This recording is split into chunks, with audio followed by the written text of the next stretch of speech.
अच्छा एक बात बताओ, जैसे कि अभी बहुत ही महंगाई चल रही है, सारे पार्ट्स SSD रैम वगैरह सब कुछ महंगा हो गया है, टोटल ओवरऑल पूरा बिल्ड बहुत महंगा हो रहा है।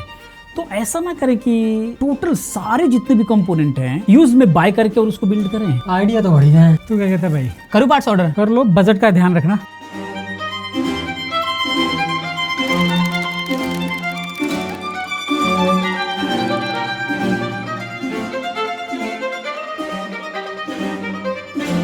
आकाश, पार्सल आ गया, पापा को फोन कर। आ गया? हेलो पापा, आ जाओ, पार्सल आ गया। अबे अभी तो ऑर्डर किया था, जल्दी नहीं आ गया ये? अबे जलवा है तेरे भाई का। अंदर तो पूरा भर के माल दिया हुआ है यार इसमें। आ गया भाई? हाँ आ गया आ गया। चलो दिखाओ जरा, देखते हैं क्या क्या मंगाया तुमने। यार रिफर्बिश में बॉक्स की पैकेजिंग वगैरह देख रहे हो कितनी सही आई हुई है। कोशिश करते हैं बॉक्स, क्योंकि बॉक्स का ही पैसा लेना होता है उनको। वैसे मंगाया किस वेबसाइट से? मंगा दिया, बस वेबसाइट प्रमोट नहीं करूंगा भाई मैं किसी वेबसाइट को। सही बात है, वेबसाइट प्रमोट मत करो। और दोस्तों एक्चुअली ये वेबसाइट को प्रमोट नहीं करना है, बाकी अगर दोस्तों जरूरत पड़ी तो आप लोगों को हेल्प किया जाए कहाँ से बेहतर रहेगा। बाकी इसके बारे में नहीं बताया जाएगा, क्योंकि कैसा है कैसा नहीं टेस्टिंग के बाद पता लगेगा कि प्रोडक्ट आया कैसा। पावर सप्लाई इसमें सबसे पहले, पावर सप्लाई तो मैंने 550 वाट कर दी थी ऑर्डर प्रोसेसर के हिसाब से। 500 वाट 80+ ब्राउन है, सबसे अच्छी बात है। अच्छा है, कितने का मिला ये? 1600 रुपए के आसपास का मिला था ये तो। 1600 रुपए का है तो ठीक ही है, क्योंकि 80+ ब्राउन है, इसको करीब अगर खरीदने जाओगे नया नया तो ये करीब 3000 से 3500 रुपए के बीच में पड़ता है। तो ठीक है, कोई दिक्कत नहीं है। अब ये क्वालिटी कैसा है ओपन होने के बाद पता लगेगा। अरे प्रोसेसर तो Ryzen 3 3200G मंगाया है। हाँ ये वाला मंगाया मैंने। ठीक है, एक्चुअली बजट का भी ध्यान रखना है ना। तो बजट के हिसाब से अगर देखा जाए कम बजट में, क्योंकि प्राइस बहुत ही ज्यादा हाई हो रहे हैं हर चीज के, तो हमें कम बजट में बिल्ड करना था। मैंने पहले ही बोला था, उस हिसाब से ठीक है, कोई दिक्कत नहीं मंगाया ना। हाँ सही है। तो ये 4 कोर 4 थ्रेड्स का प्रोसेसर होता है, और इसको तुमने टेस्ट भी तो किया हुआ है पहले। हाँ, IGP में अच्छी खासी परफॉर्मेंस मिल जाती है जिस हिसाब से ये है। बजट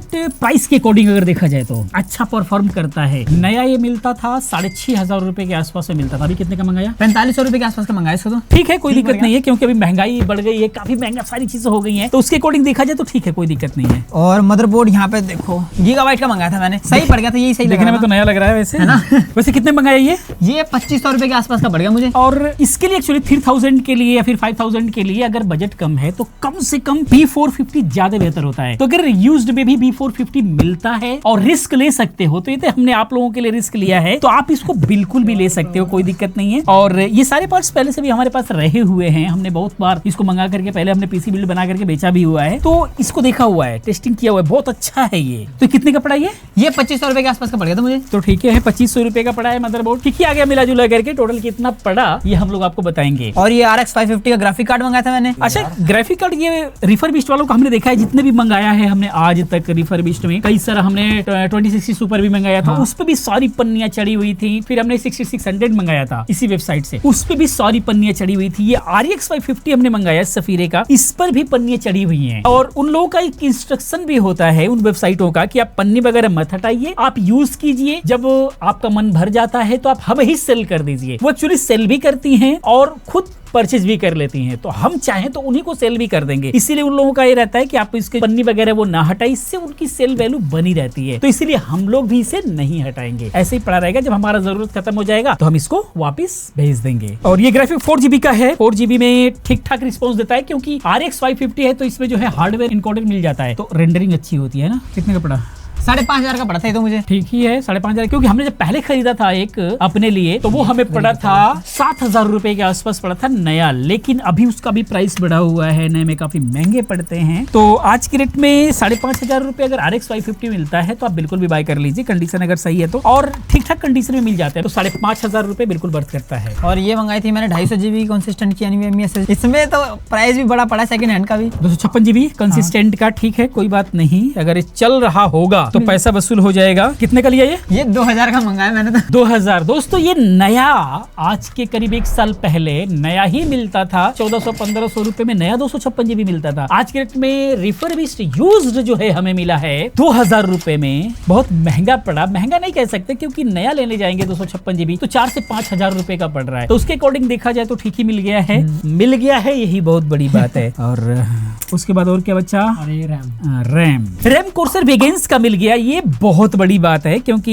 ये बहुत अच्छी रैम है। गेमिंग्स वगैरह में आप जो है इसको आराम से यूज कर सकते हो। हीट सिंक लगी होती है, हीट नहीं होती है और अच्छा यूज होता है। ये बहुत अच्छा चलता है, कोई इशू नहीं है। ये कितने का पड़ा? ये 2800 रुपए का पड़ा। 2800 रुपए का 8GB 3200 मेगाहर्ट्ज। अब ये पता नहीं चलेगा कि नहीं चलेगा, अब ये तो उसके ऊपर डिपेंड करेगा। 8GB में गेमिंग पॉसिबल है भाई? प्रोसेसर के हिसाब से अगर देखा जाए तो प्रोसेसर और ग्राफिक कार्ड के हिसाब से देखा जाए तो ये तो इनफ ही है। सिंगल स्टिक में सिंगल स्टिक में अगर डबल स्टिक कर दिया जाता 4GB का तो परफॉर्मेंस तो बढ़ता, उसमें कोई डाउट नहीं है। लेकिन फिलहाल जो मिलेगा वही हम ले पाएंगे। अभी 4GB का तो यूज में मिल भी नहीं पाता जल्दी, बड़ी बड़ी प्रॉब्लम होती है। तो अगर ये 2800 रुपए में मिला है, नया देखने जाएंगे अभी अमेजोन पर तो ये करीब करीब 7000 रुपए के आसपास पड़ेगा। तो 2800 रुपए में समझ लीजिए बहुत ही बजट में मिल गया है। ये बहुत बड़ी बात है क्योंकि मिल भी नहीं रहा है और ये हम लोग वीडियो बनाने के नाम पर लिया, इसीलिए शायद कुछ प्राइस भी सही रहा हो और इसीलिए शायद मिला भी है क्योंकि सब चीजें सारी चीजें जल्दी मिल नहीं रही है। अगर आ भी रही है तो आउट ऑफ स्टॉक हो जा रही है। और कुछ वेबसाइट का हम लोग बताएंगे लास्ट में, बस बने रहो तो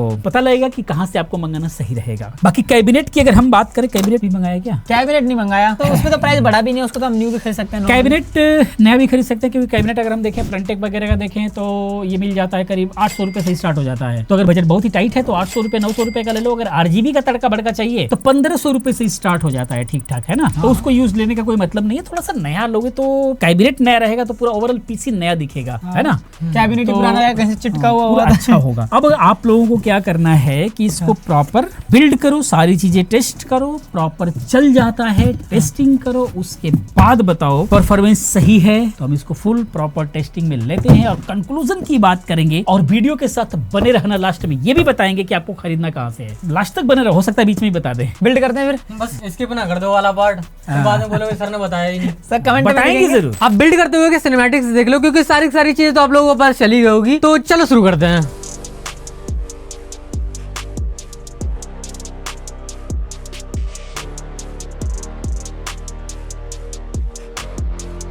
तो इस टाइम के हिसाब से मैंने AAA टाइटल्स को ढंग से ट्राई किया इस पीसी के अंदर। देखते हैं उन गेम्स के अंदर क्या रिस्पांस रहा है और क्या नहीं रहा है। 1080p तक की गेम नहीं चल सकती। अगर आप लोग खेलना है तो 720p वाली गेम्स आराम से चल पाएंगी। तो सबसे पहले हमने चालू कर दी थी इसके अंदर काउंटर स्ट्राइक 2। और अगर इस गेम की बातचीत करें भाई, ज्यादा ठीक भी नहीं है, ज्यादा बेकार भी नहीं है। मैं मीडियम सेटिंग में इस गेम को ट्राई कर रहा था। अगर इसमें जीपीयू यूसेज की बातचीत करें तो जीपीयू यूसेज इसमें हमारा 100% था और सीपीयू यूसेज इसमें हमारा बहुत ज्यादा फ्लक्चुएशन कर रहा था, ऊपर नीचे सारी चीजें हो रही थी। और सीपीयू टेम्परेचर हमारा 50 डिग्री सेल्सियस के आसपास, 7GB के आसपास हमारा रैम यूसेज और जो आता है मेनली हमारा FPS तो 40 के ऊपर था, बाकी फ्लक्चुएशन कर ही जाता 40 के ऊपर। और वैसे भी जो हमारी काउंटर स्ट्राइक 2 है वो बहुत ज्यादा अच्छी गेम नहीं है, मतलब बहुत ज्यादा अच्छी गेम है लेकिन वो ग्राफिकल मामले में बहुत ज्यादा सीपीयू की पावर नहीं लेती है, इसलिए काउंटर स्ट्राइक तो अभी स्टार्टिंग थी। देखते हैं नेक्स्ट गेमों में हमारा क्या हो रहा है। इसके बाद हमने चालू कर दी थी GTA 5 का इनहैंस वर्जन, जिसकी सेटिंग्स की अगर बातचीत करें तो मिनिमम हमने सेटिंग रख रखी है। AMD FSR 3 हमने लगा रखा है जिसको हमने परफॉर्मेंस पर किया है। अब बातचीत करें जीपीयू यूसेज की तो जीपीयू यूसेज इसमें हमारा 100% है। सीपीयू यूसेज 70 से ऊपर ही चल रहा है लेकिन थोड़ा बहुत फ्लक्चुएशन कर रहा है जो कि आप लोग सामने स्क्रीन पर देख भी सकते हो। बाकी सीपीयू टेम्परेचर हमारा 50 डिग्री सेल्सियस के आसपास, जो कि सही है, अभी कोई भी दिक्कत नहीं है। 80 से ऊपर जाता था वो किसी पीसी के लिए डेंजर जोन सा हो जाता है। बाकी अब बात करते हैं हमारे रैम यूसेज की तो रैम यूसेज में हमारा 7GB से थोड़ा सा ऊपर था। बाकी अब बात आती है हमारे FPS की तो FPS में भी हमारे 40+ थे। धूम धड़क पूरी चीजें हो रही थी, प्लीज की ऐसी तैसी कर दिया, बट फिर भी जो हमारा FPS है वो 40 से नीचे नहीं आया है। 1-2 सेकंड के लिए आए होंगे लेकिन उसमें कोई भी दिक्कत नहीं है। आप लोग आराम से इस गेम को खेल सकते हो मिनिमम सेटिंग में। अगर आप लोग हाई सेटिंग्स में जाओगे तो आप लोगों को खेलने में दिक्कत हो सकती है, लेकिन अगर देखा जाए मिनिमम सेटिंग्स में तो मिनिमम सेटिंग्स में बिल्कुल भी ये गेम जो है वो प्लेबल है। बाकी इसके बाद हमने चालू कर दी थी द क्रू मोटरफेस, जिसकी हमने सेटिंग्स रख दी थी लो पर, जो कि आप लोग सामने स्क्रीन पर देख भी सकते हो। तो अब बातचीत कर लेते हैं इस गेम के स्टैट्स की। जीपीयू यूसेज इसमें हमारा 90% से ऊपर था। सीपीयू यूसेज बहुत ज्यादा ही फ्लक्चुएशन कर रहा था, जो कि आप लोग सामने स्क्रीन पर देख भी सकते हो। सीपीयू टेम्परेचर हमारा 45 to 50 के बीच में ही फ्लक्चुएशन कर रहा था, जो कि ठीक ही पड़ा हुआ है, मतलब 50 डिग्री के आसपास मैं कह भी सकता हूँ। रैम यूसेज हमारा 7GB के आसपास ही है, थोड़ा सा नीचे थोड़ा सा ऊपर, ये सारी चीजें चलती रहती है। अब बात आती है हमारे मेनली FPS की तो FPS हमारा 15 to 20 के बीच में है, जो कि ये वाली गेम तो बिल्कुल भी प्लेबल नहीं है। अगर आप लोग खेलना चाहो तो दूसरी गेम खेल सकते हो, जैसे फोर्जा होराइजन 4 खेलो तो उसमें आप लोगों को FPS बहुत ज्यादा अच्छे देखने के लिए मिल जाएंगे। बाकी इसके बाद हमने चालू कर दी थी बैक फॉर ब्लड, जिसकी हमने सेटिंग्स रखी थी लो पर, आप लोग स्क्रीन पर देख भी सकते हो। इसमें अगर बातचीत करें स्टैट्स की तो 100% हमारा जीपीयू यूसेज, 70% से ऊपर हमारा सीपीयू यूसेज चल रहा था, 50 डिग्री सेल्सियस के आसपास हमारा सीपीयू टेम्परेचर, 6.5GB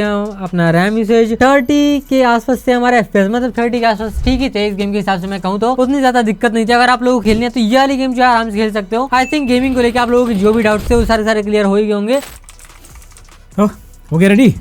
रेडी का पूरी की पूरी टेस्टिंग भी हो गई इसकी। परफॉर्मेंस रहा कैसा ही बताओ। परफॉर्मेंस अगर प्रोडक्टिविटी का कहना, मतलब जो प्रीमियर प्रो में टेस्टिंग एक्टिविटी में क्या क्या ट्राई किया हो ये बताओ। Corel Draw, Photoshop, Premiere Pro और ऑनलाइन के बहुत सारे टैब खोल के 4 थ्रेड्स पे कैसा चला? सारी चीजें एक ही बार में नहीं ओपन करी थी, एक एक करके ओपन करी थी। तो उस हिसाब से देखो, जब मैंने प्रीमियर प्रो ऑन किया तो प्रीमियर प्रो में 11 मिनट की वीडियो थी जो कि लैग चल रही थी बहुत ज्यादा, है ना। प्लेबैक में उतना ज्यादा डिले नहीं था, लेकिन जो डिले था ना वो हमारा टाइमलाइन में बहुत ज्यादा दिख रहा था। तो उसका एक रीजन है ना, क्योंकि जो एडिटिंग होती है हमारी, अगर हैवी एडिटिंग है तो वो हमारी प्रोसेसर पर बेस्ड होती है। यहाँ पर 4 थ्रेड्स का प्रोसेसर है, Ryzen 3200G, तो थोड़ा सा यहाँ पर है क्योंकि हैवी थोड़ा सा फाइल हमारी पड़ जाती है जो हम लोग टेस्टिंग में लेते हैं, ठीक है ना। तो उसके अकॉर्डिंग मतलब थोड़ा सा बेसिक सा एडिटिंग करना है तो ठीक रहेगा, शॉर्ट्स वगैरह तो ठीक है। मतलब मिला जुला करके ये कहा जा सकता है कि बेसिक तौर पर, और शॉर्ट्स वगैरह एडिट करना है तो कर सकते हो, और बहुत ही मतलब कि बेसिक सा अगर एडिटिंग करना है तो भी कर सकते हो, ठीक है।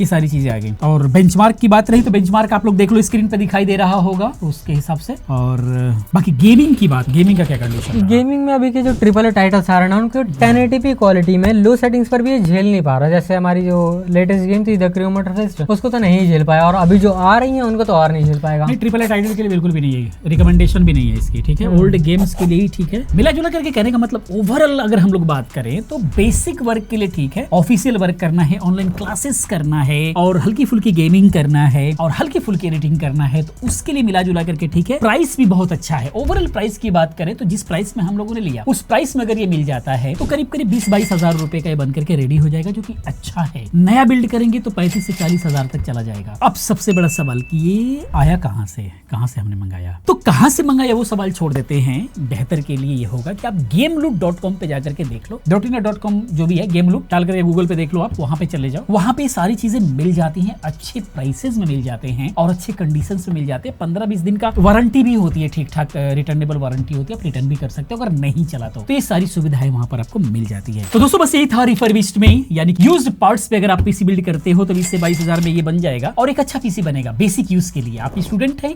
ऑनलाइन क्लासेस वगैरह करने के लिए, बस हैवी वर्क के लिए नहीं। वीडियो कैसा लगा और ये हमारा प्रयास कैसा लगा, प्लीज आप कमेंट में जरूर बताएं। इसी प्रकार की तमाम वीडियोस को देखने के लिए चैनल को सब्सक्राइब करें, क्योंकि इस तरह की तमाम वीडियोस हम लोग लेकर के आते रहेंगे आगे भी। पूरी वीडियो देखने के लिए आप सभी का बहुत बहुत धन्यवाद। पर आजकल के स्टूडेंट्स को तो स्टडी पीसी के लिए लगभग 4090 चाहिए ही होता है। i9 14 जनरेशन 4090 बजट बजट भी तो चाहिए।